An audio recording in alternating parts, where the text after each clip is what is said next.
Howdy, my totally is always Tubular gamers, and we're back with, a ranking video, because that's what we do around here. And today we're talking about a racing series. Today we're going to be talking about the Thunder series. Now, what is the Thunder series, you might be asking? Well, I'm so glad you asked, friend. So the Thunder series is a series of racing games all put out by Midway and Microsoft at one point, but yeah, mostly Midway.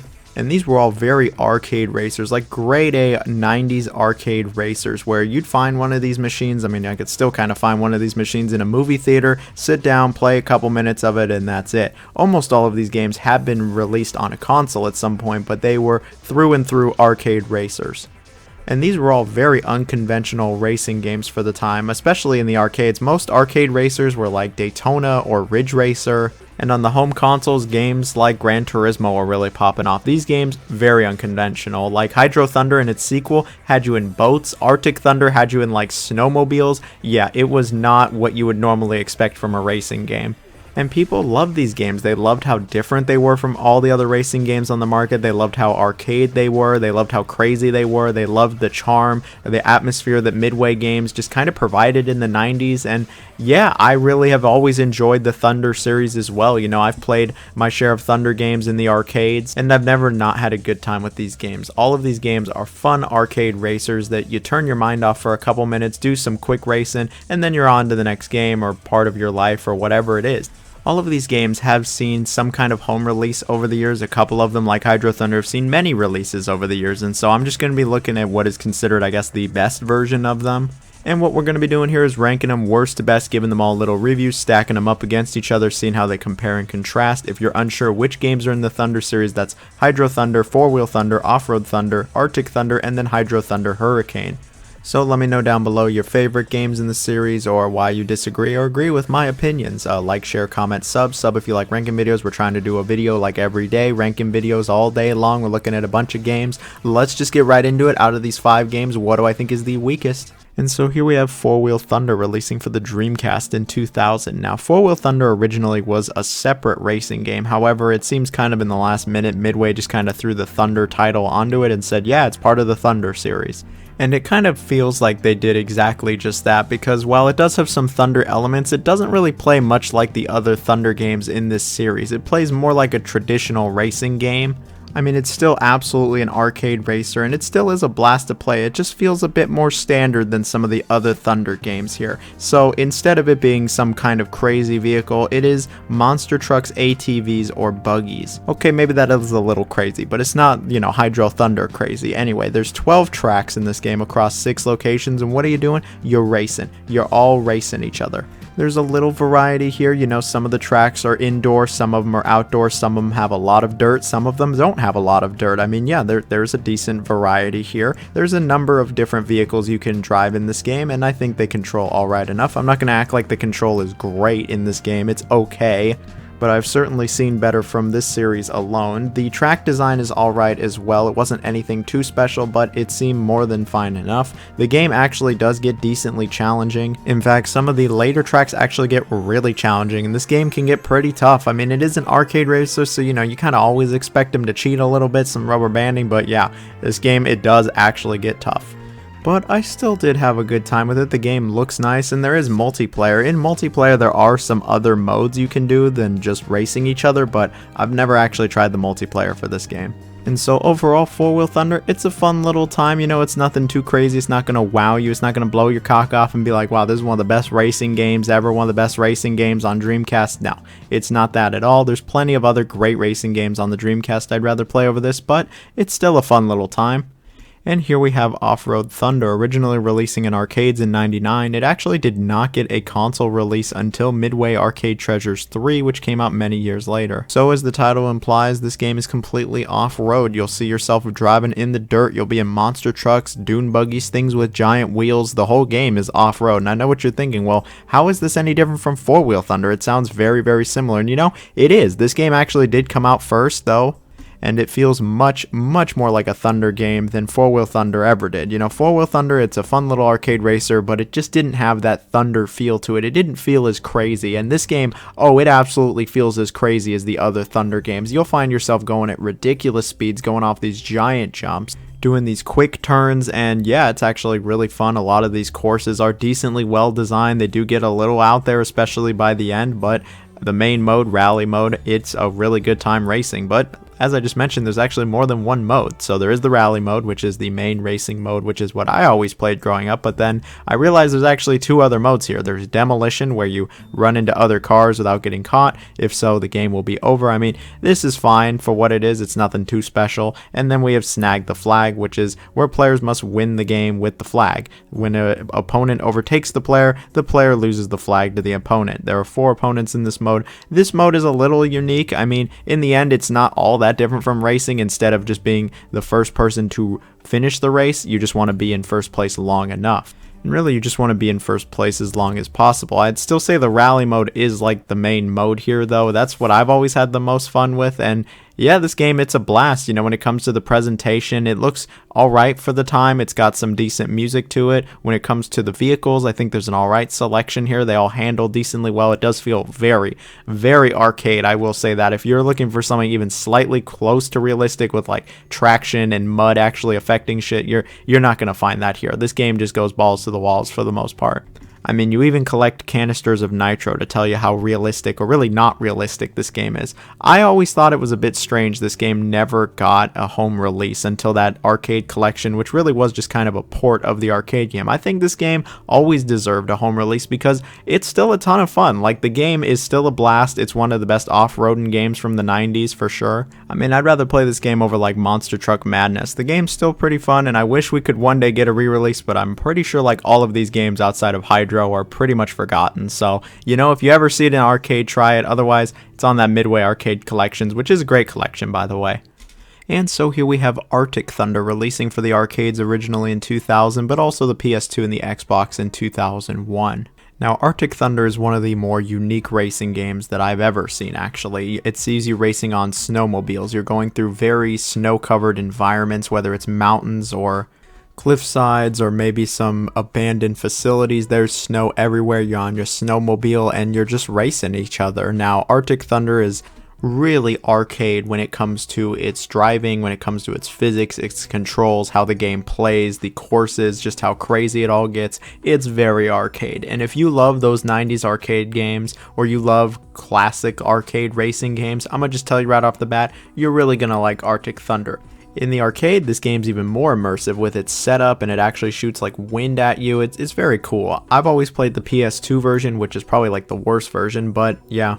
And so you really want to take a guess what you're doing in this game. You're racing. That's what you're doing the entire time, is you're racing each other. And it's, again, as arcade as it gets. You know, the controls are pretty crazy. The physics are pretty out there. It all handles well enough. Like, I think the controls are still pretty decent, even nowadays. I mean, it could be better, but it's all right for what it is. But really, you're just racing on these tracks. I think the tracks are actually well designed. It's very clear and distinct where you're supposed to go, and I think they're fun to go through. You know, it's more fun to go through them the first time than the second time, or third, or fourth, or fifth. Or really what I'm trying to say here is that first time, it's going to be a blast. It's going to be all fresh and new. After that, you know, it does lose its charm, its luster a little bit, but I still think it's a decently well-designed track selection here. I think they're all fun to go through, and there's some cool set pieces that kind of happen along the way.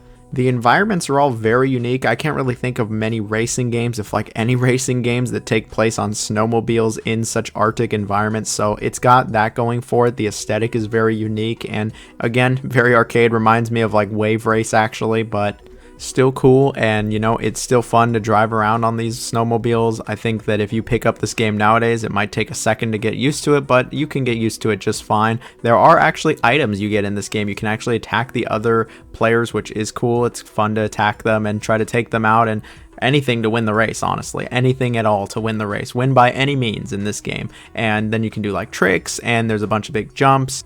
You get points in this game. You get them for taking out other racers, picking up items, doing tricks, winning the race. Yeah, you get points for a lot of things. They don't really mean much here. I mean, unless you really care about that high score or something, you want to be the top Artic Thunder player at the movie theater. I mean, wow. Like, what a Chad, honestly. Flex those skills. Flex those Artic Thunder skills. Anyway, what I'm trying to say is Artic Thunder, it's a fun little time, you know. It's only a couple hours of fun, and then it's probably going to lose its charm, just like most of these Thunder games. But for the few hours that you play it, or if you have a quick session in an actual arcade, yeah, I think it's a good time, and I think that it is worth playing. Should you set out and spend more than like 10 bucks to play it?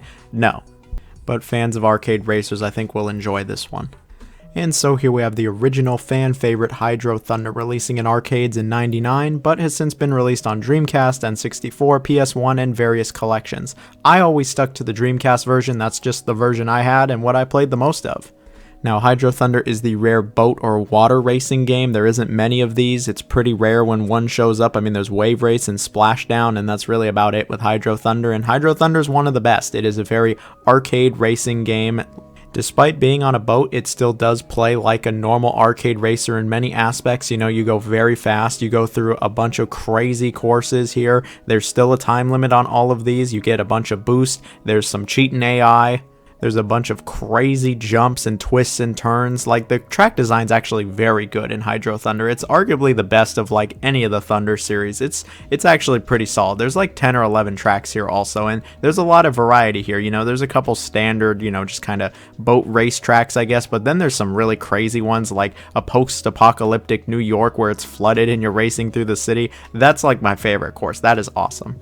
And there's a bunch of boats you can choose here also. You don't start with that many, but you can unlock a bunch as you play through the game. There's actually a decent amount here. There's a good amount of variety with the boats as well, and it keeps things fresh. I mean, if you want to try different boats, I always wanted to see how all of them performed and how they were against each other. Yeah, the boats, it's cool how many different ones there are and how different they are from each other.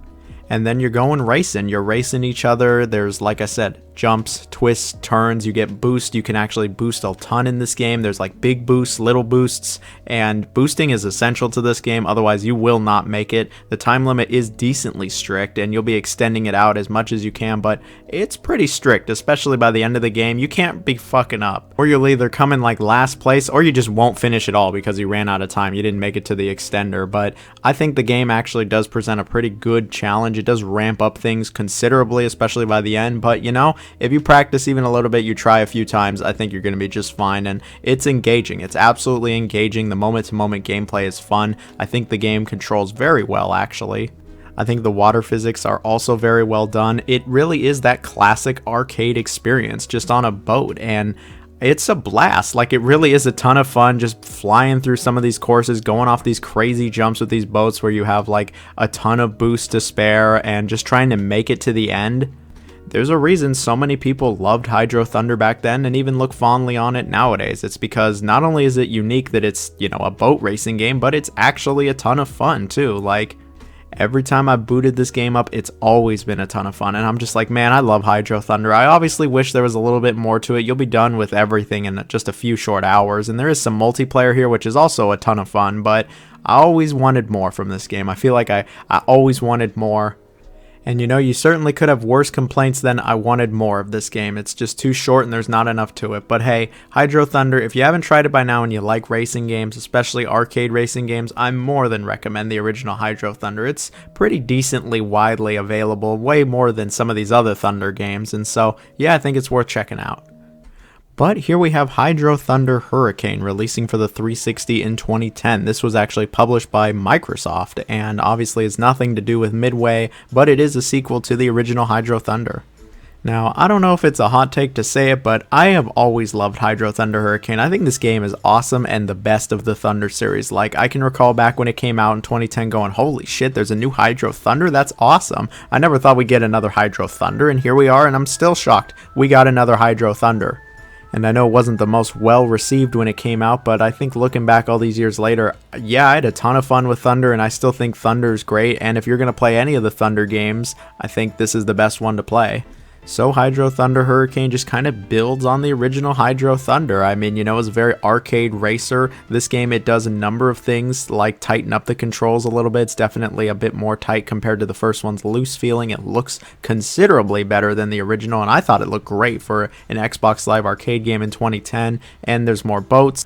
There's a bunch of new boats here along with some of the classics. You know, there's a bunch of new tracks to go through. There's a bunch of different modes here. It's not just straight race every single time. There's like going through rings and time trials, and yeah, there's more variety here. There was online play, which was a ton of fun back in the day. Like, oh, I had some real fun with Hydro Thunder Hurricane Online. There was obviously still the local multiplayer, which has always been a good time. This game really just slaps to be, in my opinion, like the best boat racing game of all time. Better than Wave Race, better than the Splashdowns. I would say Hydro Thunder Hurricane is the best one of them all. It's very over the top. You know, all the boats, there's only 9 here, but they're all very different from each other. They're all fun to play through. The controls are tight. The courses are well designed. The modes add some variety, and it's just a ton of fun. Like, I've never not had a blast playing it where I'm just like, man, you're going so fast. You're doing these jumps. You're getting the boosts. You're just boosting all over, trying to extend the time, win the race, get through the course. The multiplayer was great back in the day. I was just like, man, this is what I always wanted. You can race people online in such a crazy arcade racer. Unfortunately, there's no way there's anybody playing it nowadays, which sucks. But, you know, local multiplayer, they can't take that from us. You get a buddy with you. This game is going to be a fun time. There was even like an expansion. It was called the Tempest Pack expansion. And this was racing game DLC done right. It added 3 new tracks, which were all cool, each with the race, the Ringmaster, and Gauntlet game types. It added 2 new boats, and it wasn't crazy expensive either. It was like 10 bucks, I think. It was actually worth it. It was fun. This game, ton of fun, like an absolute blast. I really enjoy my time with Hydro Thunder in any sense, whether it was the original or Hurricane, but Hurricane, man, this game just hit different, and I really wish that maybe we'd get a 3rd Hydro Thunder one day. I don't know, probably not. This series seems pretty forgotten all around. I mean, Hurricane came out like 13 years ago now. It is playable on any Xbox though. It is backwards compatible, which is good. This is the most widely available game on this list, so that is something, and I think the game is absolutely worth playing. If you have any Xbox from the last, I don't know, 15 years, this game is worth checking out, especially if you like racing games. It's a blast. It doesn't really matter the year. It's always going to have a bunch of over-the-top fun that you just don't see anywhere. You didn't even see it back in 2010, let alone nowadays. I mean, nowadays, you know, you might see like the crazy indie racing game, but you wouldn't see a company like Microsoft publishing something like Hydro Thunder, which is a real shame. Like, come on, man, Hydro Thunder was sick. Like, bring it back. Let's get some crazy racing games that aren't like indie back. I'm also kind of surprised that there hasn't been just some kind of spiritual successor to Hydro Thunder, like in the indie scene. Maybe there is, and I just don't know about it. If there is, someone let me know, please. Hydro Thunder's awesome. I recommend just about all of the Thunder games. I think they're all worth trying. I know they aren't the most accessible, but if you like arcade racers, this is some of the most fun you can have. Sure, they aren't really deep experiences that you won't have more than a few hours of fun with, but those few hours, man, it's a blast, and it absolutely takes me back to a different era. And with that in mind, thank you all for watching. Hope you have a good day. Please like, share, sub. If you made it to this part of the video, comment cement as in what's in the ground, and see y'all later. Bye-bye.